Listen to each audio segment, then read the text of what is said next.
আবারও রাজনীতিতে সক্রিয় হতে চান সাবেক স্বরাষ্ট্র প্রতিমন্ত্রী ও তাজউদ্দিন আহমেদের ছেলে সোহেল তাজ। লীগের সাথে রক্ত দিয়ে আমাদের সম্পর্ক এবং বাইরের কেউ না। আমি আওয়ামী লীগে ছিলাম, আমি আওয়ামী লীগে চিরকাল থাকবো। ঠিক আছে।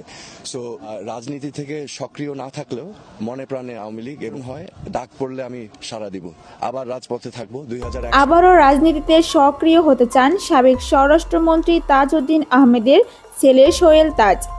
সাবেক প্রধানমন্ত্রী শেখ হাসিনা দেশ ত্যাগের প্রায় ৩ মাস পার হয়ে গেলেও এখনো পর্যন্ত সক্রিয় হতে পারছে না আওয়ামী লীগ।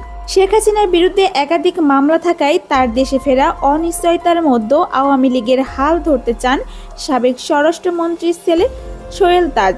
বিভিন্ন গণমাধ্যমে জানা যাচ্ছে ১৬ ডিসেম্বর বিজয় দিবসকে কেন্দ্র করে মহাসমাবেশের প্রস্তুতি নিচ্ছে আওয়ামী লীগ। তবে এই সমাবেশের প্রধান দায়িত্বে আসতে পারেন সোহেল উদ্দিন তাজ। এছাড়াও বাংলাদেশের আরেকটি দল জাতীয় পার্টি আওয়ামী লীগের সাথে আন্দোলনে যোগ দেবে বলে জানিয়েছে। আমরা এটাই দেখতে চেয়েছি যে ৩ মাস হয়নি, এখনই রাস্তায় লড়াই শুরু হয়েছে। ৩ মাস হয়নি, এখন একজন আরেকজনের বুকে রক্ত ঝরাচ্ছে।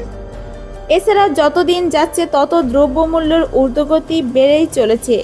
জবাবে প্রধান উপদেষ্টা ডক্টর মোহাম্মদ ইউনূস বলছে, বন্যার কারণে দ্রব্যমূল্যের ঊর্ধ্বগতি বাড়ছে, কিন্তু তার বক্তব্যে সন্তুষ্ট না দেশের সাধারণ জনগণ।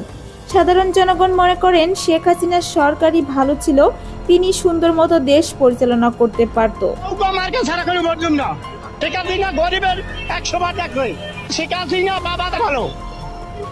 এই শেখ হাসিনার আগে পেট ভরি ভাত খাইছি, আমি তো 1 কেজি চাল না দাম। দুর্ভিক্ষ বললে আমি মরবো, আসিফ নজরুল মরবে, উপদেষ্টা নাই ইসলাম মরবে।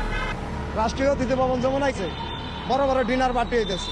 আমি একটা রিক্সা চালক নিয়ে গেছিলাম, আমাদের কপালে 1 কাপ চাও মিলে নাই। মেলা বসবে এদেশে, দুর্ভিক্ষের মেলা বসবে। আপনারা বৃক্ষ মেলা দেখছেন।